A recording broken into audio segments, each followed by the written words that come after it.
They tend to forget that African country, we do have agency. We do have agency in a sense where we really have our own agenda.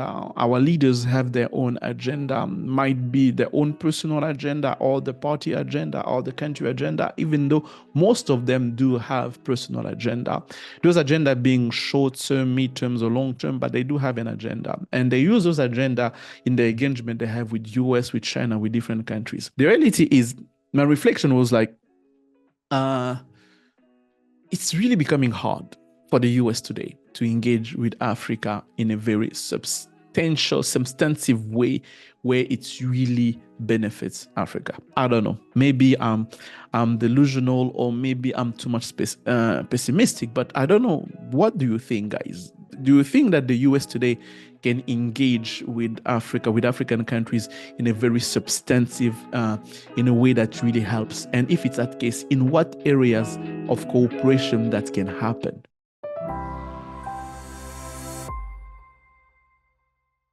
Hello guys, it's here Christian Geraud, the Africa editor of the China Global South Project, and I'm happy to be back again this week for another video of China in Africa debate.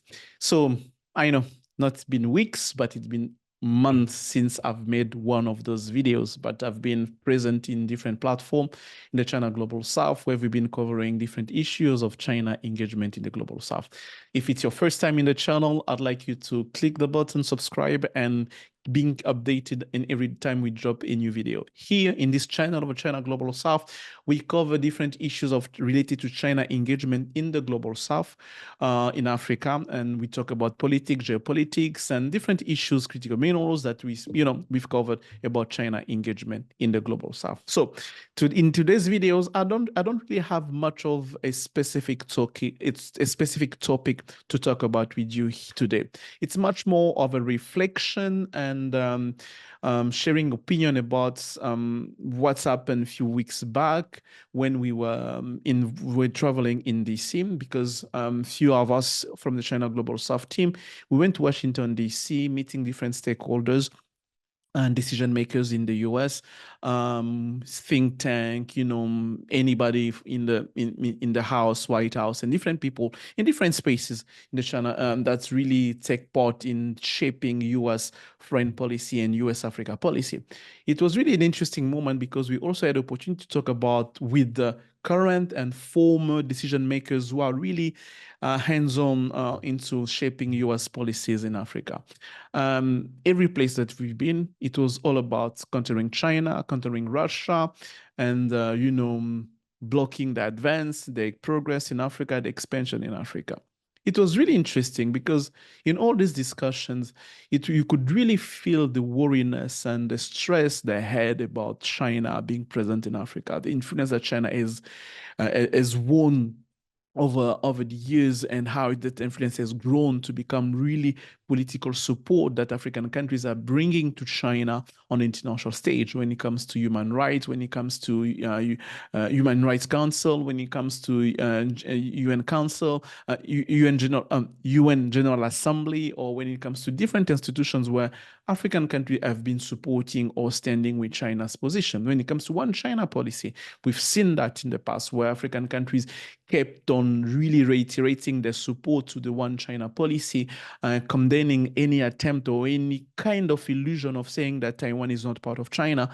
And we see that how many African countries are reflecting and are really supporting China on that. And of course, that's Africa's support to China's position has raised many concerns among many people in Washington, D.C., seeing it as an influence of China in Africa, seeing it that's because China is there, that African countries are voting and are supporting China in that direction.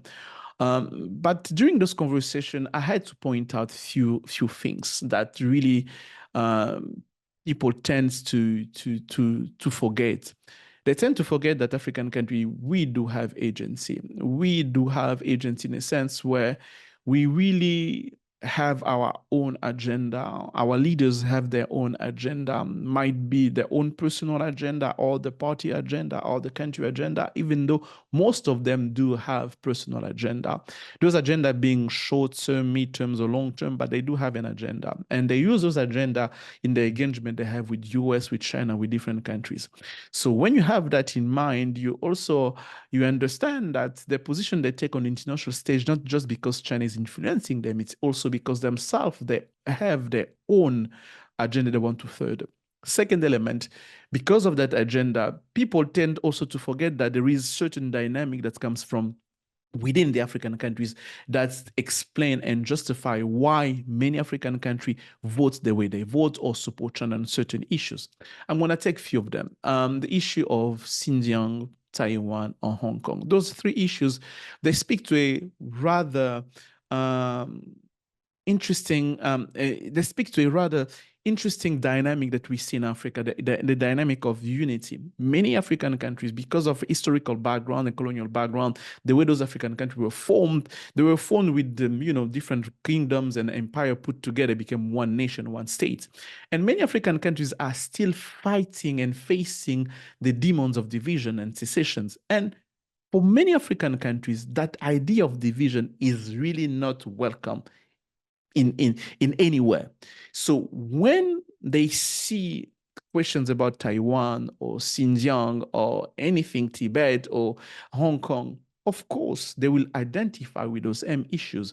When they will vote for China in that regard, they will not vote for China because, China has been building bridges, building infrastructure. It's you also have that, but they will also vote because of the message that situation sends to them back home. It's like, we're not going to vote for you condemning China about what they're doing for Taiwan or against Taiwan or in Hong Kong or whatever, because we also face the same demon, the same circumstances.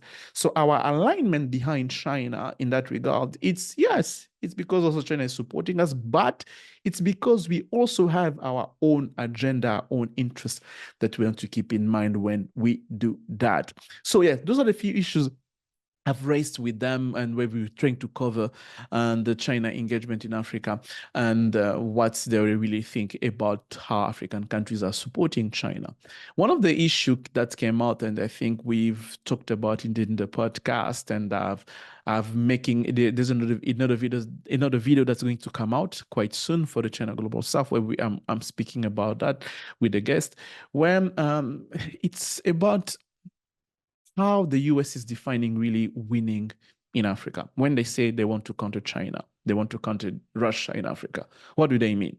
I mean, what's in terms of measurable outcome, in terms of measurable actions, what does it mean for the US to say we are countering China?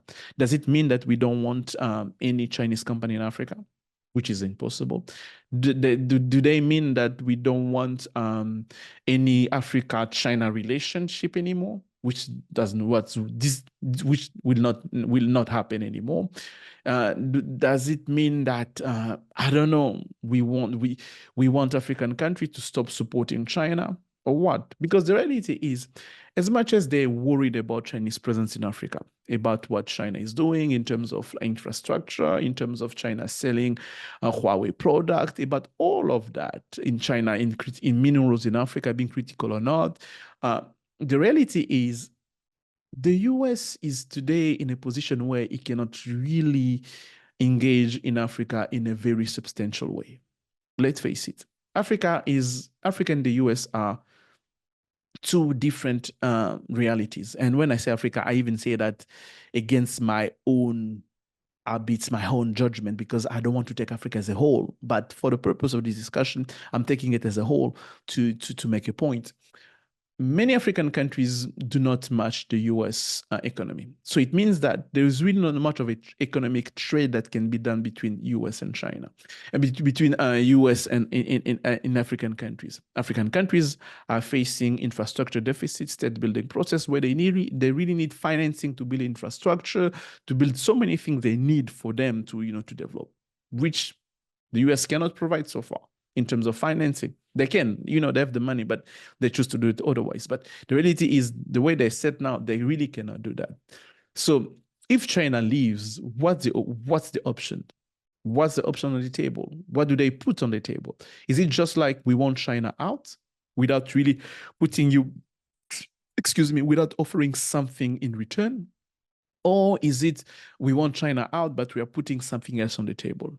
When I left in Washington, no one that I've met, when I say no one that I've met, was able to give me an answer like, yes, you want China out, but what do you put on the table? What the reality, what the options, what the opportunities for African countries to engage with you in infrastructure, in financing, in debt, in loan, or in anything?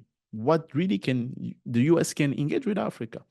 And what's the reality? Because the reality is we have our own complex situation, but you don't always take into account. But you want us to get to the point where you really ask to be like you, to mimic you in a context where we have our own problems. That was beside the point. But the reality is, my reflection was like,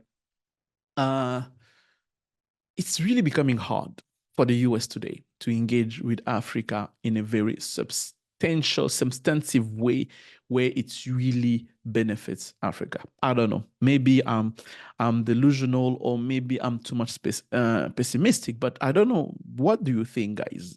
Do you think that the US today can engage with Africa, with African countries in a very substantive, in a way that really helps? And if it's that case, in what areas of cooperation that can happen? Because in terms of trade, economies, and investment and anything, yes, there's really not much that we can see there. Of course, people are going to tell me we have US investment in Africa, yes, in terms of FDI, but where you see that in countries like South Africa, Morocco, Egypt, and everything, but for the rest of the continent, we don't really see much of that happening. So keeping that in mind, I was like, yes, countering China in Africa, what does it mean?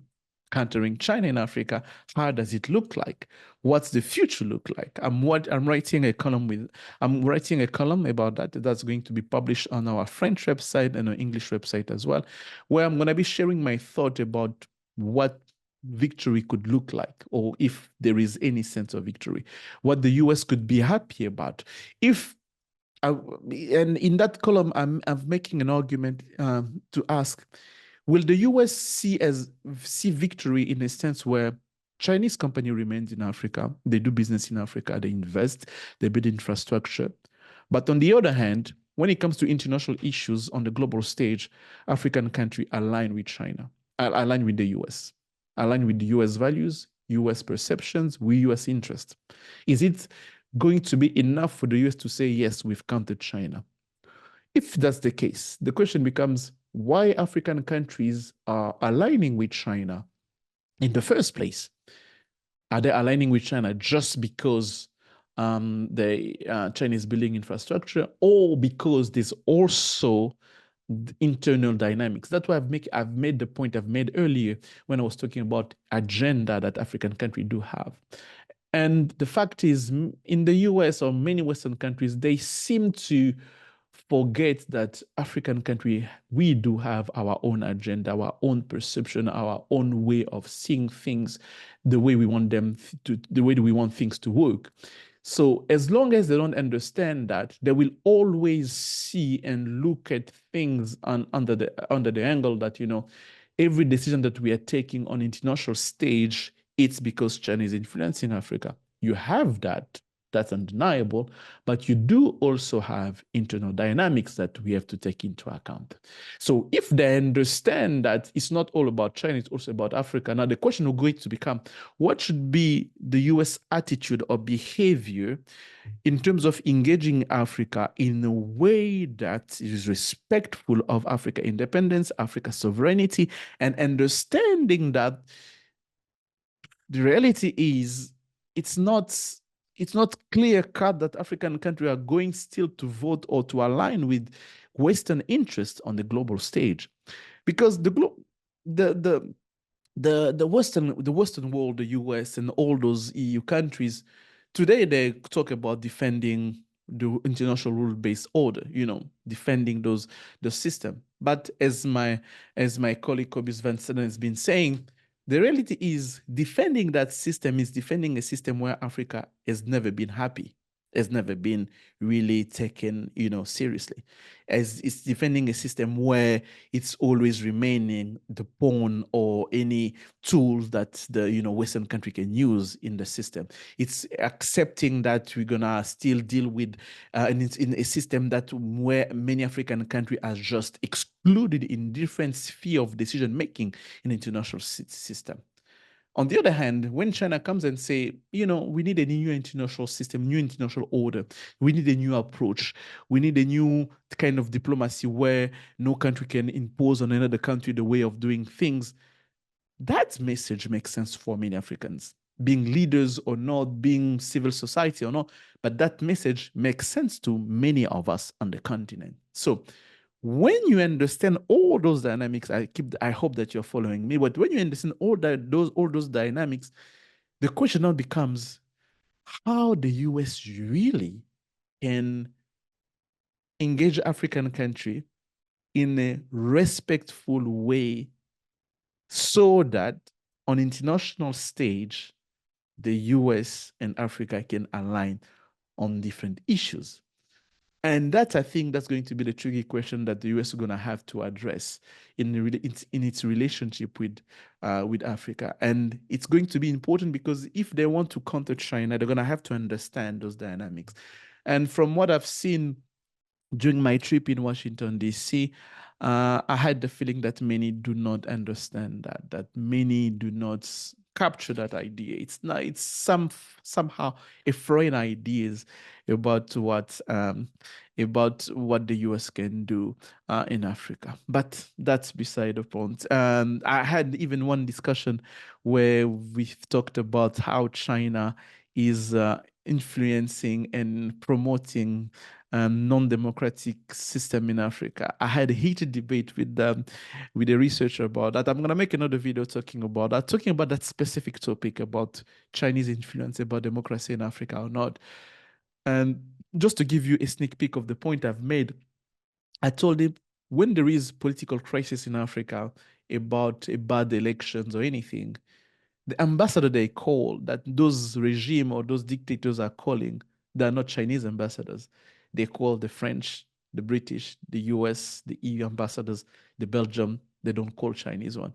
But somehow, when those regimes last for so long, it's somehow because of China. But that's another debate. So anyway, just sorry if I've been a bit all over the place, but I just wanted to share you my few of my thought about our trip in Washington, D.C., and where I do stand, where my mind stands right now about this China-Africa debate and where we are right now. So what's to look for in the coming weeks? So we're going to have the FOCAC, the China in Africa Forum, the China in Africa Cooperation Forum that's going to happen in Beijing from September 3rd to September 8th, if I'm not mistaken. If I am, going to be correction in the notes.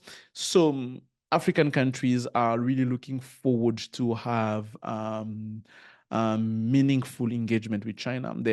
Some countries are really hoping to get billions of dollars for infrastructure.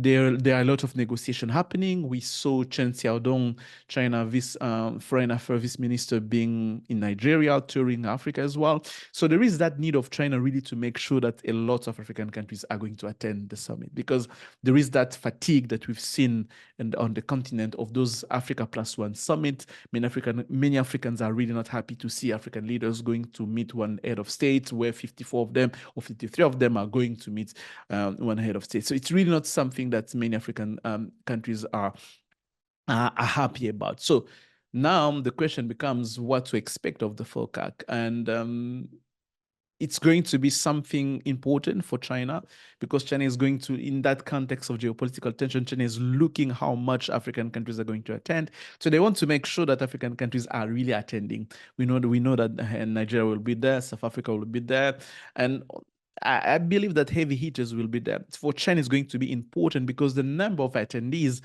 in terms of head of state will reflect how much China still remain relevant or not. So China, if we have high attendance, China is going to communicate a lot with that about that and saying, we've done, many African countries still trust us, they still follow us and everything.